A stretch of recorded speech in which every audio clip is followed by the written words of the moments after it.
का है जिसके ऊपर ये पेमेंट बाद में जो जीतने वाले होते हैं उनको ये अपने अकाउंट से देते हैं। वो बेसिकली इनकी बुकिंग जो है वो तो टेलीफोन पे ही होती है, या किस्तों में तमाम रिकॉर्डिंग है हमारे पास मौजूद है। ये उसकी चेक बुक है, ये भी 40,000 का है। इस वक्त हम लोग महमूदाबाद थाने में मौजूद हैं और हमारे साथ SHO भी मौजूद हैं और जिन मुल्ज़िमान को वो अरेस्ट करके लाए हैं उनके साथ सारा सामान मौजूद है जिसकी बेस के ऊपर सट्टा खेला जाता था। क्या नाम है तुम्हारा? आसिफ। आसिफ, किस तरह सट्टा खेलते हो? यानी अगर कोई खेलना चाहे तो उसको कैसे पता चलेगा कि यहाँ पर सट्टे का काम हो रहा है? मखसूस क्लाइंट होते हैं हमारे, उन्हीं से ही काम होता है। कोई नया क्लाइंट तो आता नहीं है हमारे पास। कितने का सट्टा होता है एक दिन में? हम तो छोटा काम करते हैं, ये समझ लें कि 50,000 60,000 या ज़्यादा से ज़्यादा 1 लाख बहुत। अभी मैंने देखा अंदर 80 हज़ार के पैसे, 80,000 रुपये और 80,000 रुपये आपको अमाउंट नजर आती है, 80,000 होती नहीं है अभी। अच्छा, मुझे बताएं कि सट्टा कैसे खेलते हैं? ये आप है रजिस्टर, ये क्या लिखा है इनके ऊपर, ये क्या चीज़ है? ये होता है स्कोर का कि 10 ओवर में इतने आएंगे, इतने नहीं आएंगे। फिर जो रिजल्ट आता है उसके हिसाब से जिन्होंने यस क्या होता है, नो क्या होता है, किसी का फिगर आ जाता है तो वो जीत जाते हैं और जो हार जाते हैं। ये ऑडियो रिकॉर्डर्स जो है ये किस काम में इस्तेमाल हो रहे थे? ये जो ऑडियो रिकॉर्डर्स हैं ये क्लाइंट्स कॉल करते होंगे, उनकी आवाज़ आप रिकॉर्ड करते होंगे, उसके बाद क्या करते हो? उनकी आवाज़ रिकॉर्ड होती है। समटाइम ऐसा होता है कि वो कहता है मैंने 5,000 या 10,000 कहा था, या 10,000 या 50,000 कहा था, तो चेक करने के लिए होता है कि प्रूफ होता है हमारे पास कि वो क्लाइंट झूठ तो नहीं बोल रहा है या कोई हमारी मिस्टेक है या उनकी मिस्टेक है, ये काउंट करने के लिए। तो इनके ज़रिए आप ब्लैकमेल भी तो कर सकते हैं लोगों को कि आपने सट्टा खेला है और ये हमारे पास आपकी ऑडियो रिकॉर्डिंग है। नहीं, ऐसा काम हमारे यहाँ नहीं है। लेकिन कर सकते हैं? कोई भी नहीं कर सकते इससे। क्या काम करते थे यहाँ पर? मैं तो ऐसे ही बैठा रहता था, चाय वगैरह लेके। बैठने के, चाय लाने के 8,000 रुपये लेते थे? जी हाँ। तुम्हें पुलिस ने रंगे हाथों अरेस्ट किया है, उसके बाद भी तुम यहाँ पर आके झूठ बोल रहे हो। ये पूरी दुकान तुम्हारे सामने खुली हुई है सट्टे की, उसके बाद तुम यहाँ पर खड़े होकर झूठ बोल रहे हो। ये भी तो नौकरी है ना, काम कर रहे हैं।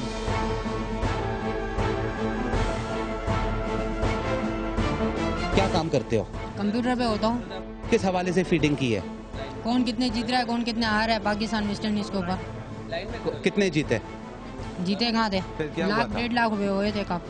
1,00,000 1,50,000 हो गए थे, फिर रेट और बढ़ गए? कितने बढ़ गए? रेट बढ़ गई पुलिस वालों की। अच्छा, रेट बढ़ गई। मुझे ये बताओ कि 1,50,000 रुपए हो गए थे? तकरीबन हो गए थे। अभी आपने ये देखा कि जब स्टार्टिंग हुई थी, जब स्टार्टिंग में इन्वेस्टिगेशन हो रही थी, उस वक्त जो है वो 10-15 हज़ार रुपये से स्टार्ट हुए थे कि इससे ज़्यादा नहीं खेला जाता। और उसके बाद जब बातचीत होती रही और वो पैसे बढ़ते गए, वो 50,000, 80,000, 1,15,000, जिन्होंने अपने आप को मालिक शो किया था उन्होंने कहा 1,15,000। लेकिन ये जो कंप्यूटर पे फीडिंग करते हैं इन्होंने कहा कि 1,50,000 रुपये तक की आज फीडिंग हो चुकी थी। ये वन साइडेड मैच था, उसके बाद 1,50,000 रुपये की फीडिंग हुई थी। अगर ये वन साइडेड मैच नहीं होता तो ये कहीं ऊपर इसका अमाउंट जा चुका होता। अभी भी इनके चेहरों पे कुछ मुस्कुराहट मैंने देखी है। इनके दिल में खौफ क्यों नहीं है? थाने में अरेस्ट होके खड़े हुए हैं, सारी चीजें बरामद हो चुकी हैं, उसके बाद भी इनके दिल में खौफ नहीं है। असल में इनको भी, इनके जहनों में भी ये होता है कि पकड़े गए हैं, FIR कटेगी, आगे ये बेल आउट हो जाएंगे और जो नॉर्मल सज़ा इनको मिलनी है, उस जो जुर्माना हो रहा है वो जुर्माना देंगे ये, और फिर दोबारा ये निकल के यही काम करेंगे। यानी जो आदमी जिस धंधे में लगा हुआ है वो उसको बुरा समझ ही नहीं रहा। अब आपके सामने ये इंटरव्यू दे रहा है और बाकी जो हैं वो भी सारे मुस्कुरा के बाद इसलिए कर रहे हैं कि ठीक है पकड़े जाएंगे, ये दोबारा कोर्ट जाएंगे, वहाँ से बेल होगी, जुर्माना होगा, फिर बाहर निकलेंगे, फिर ये काम करेंगे। यही हाल हमारे और जो दूसरी वारदातें हैं उसमें भी यही है कि जो वारदातियाँ पकड़ते हैं उनको पकड़ते भी हैं, जेल भेजते हैं, लेकिन उसमें थोड़ा सा फ़र्क हो जाता है। एविडेंस अगर आ जाए तो वो फिर लंबे चले जाते हैं। इनको भी सज़ा होनी है, जुर्माना होना है। नाज़रीन, इस वक्त हम लोग मौजूद हैं SSP आमिर फारूकी के पास। वर्ल्ड कप के ज़माने में सट्टा या जुआ यहाँ पर हमारी नौजवान नस्ल में आम हो जाता है। आइए इनसे पता करते हैं कि आखिर इसकी वजह क्या है। इसमें आप देखेंगे कि जो एक इंटरनेशनल फिनोमेना एक बन चुका हुआ है, उसमें पाकिस्तान क्रिकेट टीम के जो खिलाड़ी जैसे एंगेज पाए गए और उसमें उन पर केस चला, तो ये चीज़ बेसिकली वहाँ से पाकिस्तान की तरफ आई है और उसमें पहले इतना इन्वॉल्वमेंट नहीं थी लोगों की। और जब से वो केस हुआ तो उसके बाद लोगों की अट्रैक्शन इस तरफ आई कि सट्टा है क्या और इससे लोगों को क्या बेनिफिट मिल सकता है। तो जो शॉर्ट टाइम बेनिफिट वाले लोग होते हैं वो इस तरह की अपॉर्चुनिटीज़ देख रहे होते हैं, और फिर जो जैसे वो मीडिया में चीज़ें आई और एक्सपोज हुई तो उससे इसको एक तक़वियत मिली और सपोर्ट मिली, तो उसमें लोगों का ज़्यादा इंटरेस्ट पैदा हुआ है। नौजवान नस्ल जो है, जो जिसमें टीनेजर्स ज़्यादा हैं, वो पूरी तरह से इन्वॉल्व हो चुके हैं सट्टे में या जुए में, और क्रिकेट को ऊपर वो सट्टा लगा रहे होते हैं।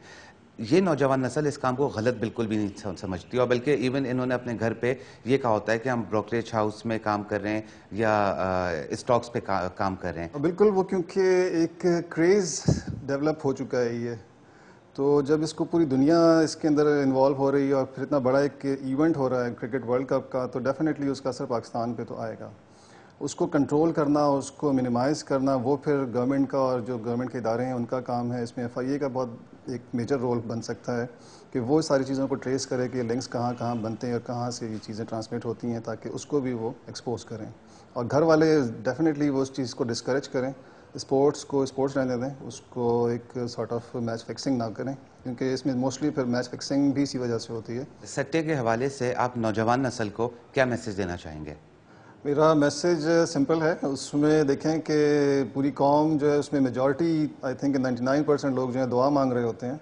ये बाकी जो 1% है ये भी दुआ मांगें, और दुआओं में बहुत असर होता है। और नेगेटिव चीज़ जो उनकी है, सट्टा लगाना या रकम लगाना, ये एक बदमज़गी पैदा कर रहा है और माहौल को भी ख़राब कर रहा है। इसमें बाज़ औक़ात लड़ाइयाँ भी हो जाती हैं और बाज़ औक़ात लोगों के कत्ल भी हुए हैं इस चीज़ के अंदर, तो इससे अवॉइड करें और अल्लाह से दुआ मांगें कि पाकिस्तान टीम जीते। कोई नहीं करना, ऊपर चढ़ जा, तुम इधर रहो, इन सारों में तक भेज दो मेरे पास, एक जगह कर दो सबको, बाकी ले आओ, आगे चला जा, आगे चला जा। इधर भाई कौन है? हाँ, सारा सामान। नाज़रीन, आपने देखा कि हर उम्र और तबके का इंसान क्रिकेट गैम्बलिंग में इन्वॉल्व है, और अक्सर ऐसी ही जगहों से दूसरे ममालिक राब्ता करके बेटिंग की जाती है, लेकिन इसके लिए वायरलेस सेट का इस्तेमाल होता है। अगर हमारी कौमी क्रिकेट टीम गैम्बलिंग करे तो जुर्म, और अगर कोई और करे तो तफरीह, और तफरीह भी ऐसी कि जिससे पैसा बनता हो। ऐसी गैम्बलिंग को रोकना पुलिस के साथ FIA का काम भी है, और अगर ये दोनों इदारे आपस में इंफॉर्मेशन शेयर करें तो गैम्बलिंग को किसी हद तक रोका जा सकता है। अगर आप भी कोई इंफॉर्मेशन शेयर करना चाहते हैं तो हमें ईमेल कीजिए। हमारा ईमेल एड्रेस है raid@dawnnews.tv। अपना बहुत ख्याल रखिएगा।